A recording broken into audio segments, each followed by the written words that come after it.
दोस्तों big boss का ये एपिसोड भी बहुत ही ज्यादा ना इंटरेस्टिंग रहा और ना ये सब ना वो रह रहा है अब ना कि ये होना ही है। तो वही चीजें होती गई बिग बॉस में भी, जैसे कि बिग बॉस ने एक बार फिर नॉमिनेशन का टास्क रखा और डाकिया वाला जो ये पिछले कई सीजन में ये टास्क हुआ था कि जब डाकिया का जिसका मन करेगा नॉमिनेशन रद्द करने का कुछ कंटेस्टेंट का वो कर सकता है। तो विवियन ने वैसे ही खेला, फिर अपने जितने भी उसके करीबी हैं, चाहे वो एलिस हो, ईशा हो या फिर अविनाश या शिल्पा जी ही क्यों ना हो, सबको उसने बचाया। और जो कि बाकी घर वालों को जो जिसको पसंद नहीं करता था, फिर से उसको एक बार फिर नॉमिनेशन में वो उनकी तलवार लटक रही है। और इस बार फिर भग्गा जी हैं और भग्गा जी देखते हैं कब तक ये सर्वाइव कर पाते हैं, क्योंकि भग्गा जी अभी घर में है और घर से स्ट्रॉन्ग कंटेस्टेंट जैसे कि शहजादा है, आफरीन भी भग्गा जी से अच्छे थे, तो ये सब निकल जा चुके हैं। लेकिन भग्गा जी ने अपनी कुर्सी जो पकड़ी हुई है ना, उससे कोई हिला नहीं पा रहा। तो वही चीज एक बार फिर नॉमिनेशन में भग्गा जी आ गए हैं। रजत भी है और करण भी है,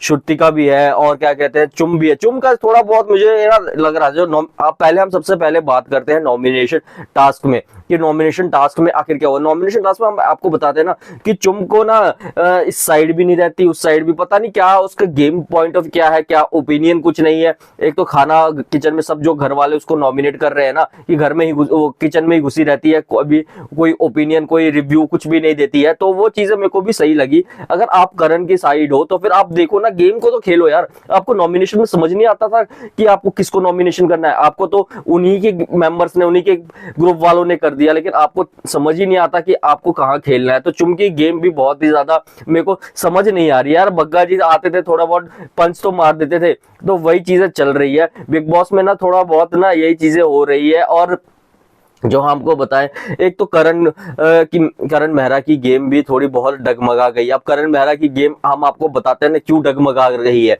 क्योंकि ना अब करण मेहरा जब भी अब किसी से भी बात करते हैं ना, तो उनके माइंड में सबसे पहले ही आता है यार मैं कोने में तो बात नहीं कर रहा हूँ, क्योंकि मेकर्स ने पूरा ही ये सिनेरियो उनके दिमाग में, बाकी के घर वालों के दिमाग में फिट कर दिया है कि वो कैसे पर्सनैलिटी है, कैसे वो गेम खेल रहे हैं, उनको गेम खेलना नहीं आता है। तो वही चीज है यार। आपने देखा होगा यार बिग बॉस में ना करण को ना बहुत ही ज्यादा अब मेकर्स ने ही उनकी गेम खराब कर दी है। अब दिखाई भी दे रहा है कि उनकी गेम ऑलमोस्ट खराब हो चुकी है, क्योंकि वो ना कोई, जैसे कल आपको हमने बताया था कि रजत का वो जो मुद्दा था, वो मुद्दा कोई पर्टिकुलर मुद्दा नहीं था, क्योंकि करण सभी घर वालों को इकट्ठा किया, फिर वो बात बता रहे थे यार, नॉर्मली बात थी, उसमें नहीं था। तो वो चीज करण का ना प्लॉट अब मेरे को खोता हुआ सा नजर आ रहा है। और करण मेहरा का जो ये प्लॉट जो ये भटक गया ना, तो बिग बॉस के मेकर्स ने ना बहुत बड़ा अहम रोल निभाया है। या फिर रवि किशन आते थे, वो इनको बोलते थे, चाहे रोहित शेट्टी, एकता कपूर, जो भी आता है यार, सबने करण का ही गेम खराब किया है, बाकी घर वालों पे कोई असर नहीं पड़ा है। तो बहुत चीजें दोस्तों। ये एपिसोड शुरू हुआ था राशन के लिए। राशन में भी देखो विवियन की कितनी वो है, विवियन की कॉफी के लिए विवियन का एटीट्यूड देखो ना यार कि यार तुम कितना, मैं तो कॉफी के बिना रह नहीं सकता, मैं कभी रहा नहीं हूँ, पहली बार। भाई कॉफी कोई ऐसी चीज नहीं है कि कॉफी के बिना आप नहीं रह सकते। बिग बॉस के हाउस में कॉफी एक लग्जरी आइटम में गिना जाता है हमेशा, हर सीजन में। तो इसलिए बिग बॉस में कॉफी के लिए बहुत ही ज्यादा टास्क, बहुत मेहनत करनी पड़ती है कॉफी को वापस पाने के लिए। और विवियन तो ऐसी अकड़ में जो रहता है ना कि हाँ यार 5 आइटम हटा दो, ये वो, यार नॉर्मली भी वो बात कर सकता था। रिक्वेस्ट एक अलग चीज होती है, एक तुम ऑर्डर देना अलग बात है। उसके हर बात में ना एक वो चीज नजर आती है कि मेरी बात सब माने, मेरी बात सब सुने।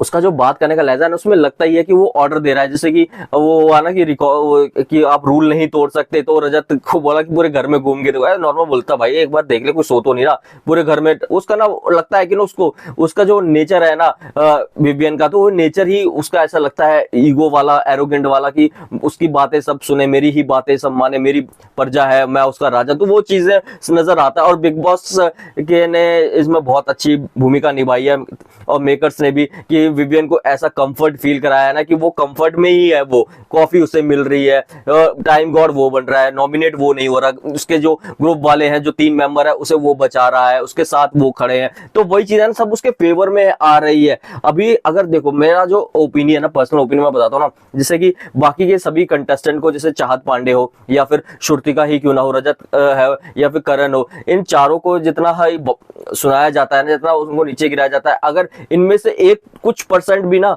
ईशा को सुनाया जाए या एलिस को सुनाया जाए ना, वो मेरा 110% वो ना छत पे कूद के भाग जाएगी, वो नहीं कर पाएगी। या विवियन के हडल्स दे देना, विवियन भी घबरा जाएगा, वो भी नहीं कर पाएगा। तो यही है ना, जो आप जब कंटेस्टेंट लाए हो ना, सबको ना इक्वालिटी में रखो और सबको ना एक इक्वल ट्रीटमेंट दो, तभी आपके गेम में और निखरता आएगी। वो चीजें पता चलेगी कि विवियन भी अगर परेशानी उसके साथ भी आए तो वो कैसे डील करता है, कैसे हैंडल करता है। जब सारा कुछ आप कंफर्ट जो बाहर की दुनिया में उसे मिलता आया है तो यहाँ पे दे दोगे तो फिर वो गेम का फायदा ही नहीं है कि विवियन का क्या पर्सनालिटी दिखेगी, वही चीज दिखेगी। तो वही चीज मेरा जो मानना है, क्या ईशा या एलिस को मेकर्स को और भी चीजें नहीं दिखानी चाहिए? आपने एक रजत की बातें दिखा दी उसको ईशा को, लेकिन ईशा की बातें भी दिखाओ ना। ईशा ने कितनी कितनी बातें बिचिंग करी है एलिस के साथ, चाहे वह आफरीन या फिर चाहत पांडे के बारे में हो या फिर रजत के बारे में ही क्यों ना हो, घर के सभी कंटेस्टेंट के बारे में ईशा ने क्या क्या नहीं बोला है। उसको आपने सती सावित्री बना दिया, वो तो बहुत सीधी है, बहुत प्यारी है, सबके बातों में आ जाती है, ऐसा आपने पोर्ट्रे कर दिया सभी घर वालों के सामने। लेकिन दर्शक जो देख रहे हैं तो वो तो हम लोग कुछ गलत देख रहे हैं या फिर अलग चीज देख रहे हैं या फिर आपका कुछ अलग दिखाने का है। तो वही चीज है, ईशा और एलिस के बारे में भी बिग बॉस या मेकर्स को ना कुछ अब खोल के रखना चाहिए, सबको बताना चाहिए, तभी तो होगा। वरना आप कंफर्ट में ले लेके ना सबको वहां तक पहुंचा दो कि विवियन के साथ में है, विवियन को सपोर्ट मिल जाएगा, तो वो चीजें गलत है। जो सबके साथ है, मैं ये नहीं कह रहा कि विवियन की गेम खराब है, विवियन भी बहुत बढ़िया गेम खेल रहा है, लेकिन बाकी के घर वाले जो उसके साथ है, ईशा एलिस की गेम इतनी बढ़िया है कि आप उनके लिए कोई गलती नहीं है, उनको आप कुछ सुना ही नहीं रहे हो। इस बार भी वुमेन कार्ड का जो था उसमें भी आपने थोड़ा बहुत क्लिप काटा, थोड़ा बहुत उसको सुनाया गया। उसके बाद जब नॉमिनेशन में सभी घर वाले उस मुद्दे पे उठा के नॉमिनेट कर रहे थे, लेकिन उसे तब भी विवियन ने बचा लिया। तो यही चीजें होती है ना।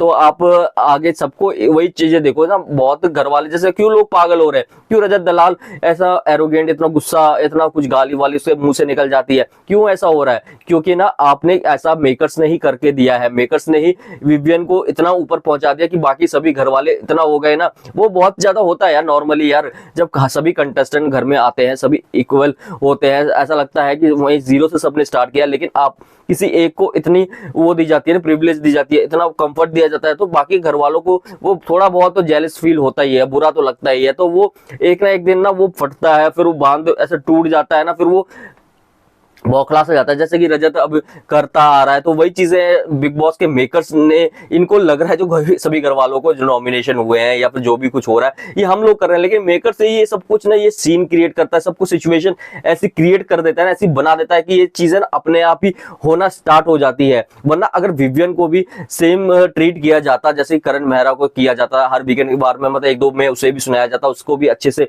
बोला जाता, तब आप देख सकते थे कि बहुत चीजें आपको ये चीजें लड़ाई झगड़ा इतना कुछ देखने को नहीं मिलता। लेकिन वही है ना, मेकर्स को जो चाहिए मेकर्स को मिल रहा है, कंटेंट अच्छा सा मिल रहा है। मेकर्स और रजत और विवियन के बीच मेकर्स लड़ाई ही देखना चाहते हैं, इनकी दोस्ती या सुलह देखना नहीं चाहते। तो वही चीजें आपको चल रही है, देखने को मिल रही है। तो वही चीजें आपको पूरे एपिसोड में देखने को मिला। श्रुतिका तो आपको देखने को डबल ढोल की है, कभी इधर कभी उधर, उसका खुद का स्टैंड नहीं है। दिग्विजय जो उसके साथ है, वो दिग्विजय के लिए ही, उसको करने के लिए ही आ जाती है, जितना साथ दे रही थी उस घर में, वहां बैठ के उसको लगा वहां बैठ के मैं नॉमिनेट नहीं होंगी। वो ये ना, श्रुतिका भी डबल ढोल की है, एक शिल्पा जी भी डबल ढोल की है, इधर भी रहना है उधर भी रहना है। तो ये जो वो कुछ कंटेस्टेंट है ना, जो मैंने आपको बताया, जिनकी गेम बिल्कुल भी नहीं है, सारा की गेम भी अब खत्म हो गई है, सारा की भी गेम कुछ नहीं है, बग्गा जी की भी गेम कुछ नहीं है, करणवीर के बारे में बस बोलना और कुछ उनकी गेम ही नहीं है। और मेरा जो मानना, चुम की भी गेम नहीं है यार, उसको भी ना किचन छोड़ के बाहर लड़े झगड़े, अपना ओपिनियन दे, मैटर में घुसे, तब वो मजा आएगा, वरना तो कुछ वहां भी कुछ नहीं हो पाएगा। तो यही है, कुछ कंटेस्टेंट है जो दिख रहे हैं तभी शो चल रहा है, वरना तो बाकी के सब शेल में घुसे हुए हैं, वो बस दोनों तरफ ही अच्छा खेलना चाहते हैं, वरना कुछ नहीं। मतलब दिग्विजय की गेम अच्छी से निकल रही है और कशिश की गेम भी अच्छी से चल रही है, कशिश भी एक अच्छी कंटेस्टेंट उभर के आएगी। देखते हैं आगे के एपिसोड्स में क्या होता है, लेकिन मजा आने वाला है आगे के जो भी एपिसोड्स आएंगे। दोस्तों आपकी क्या राय है, कमेंट करके बताएं। वीडियो अच्छी लगी वीडियो को लाइक, चैनल को सब्सक्राइब जरूर कर दें।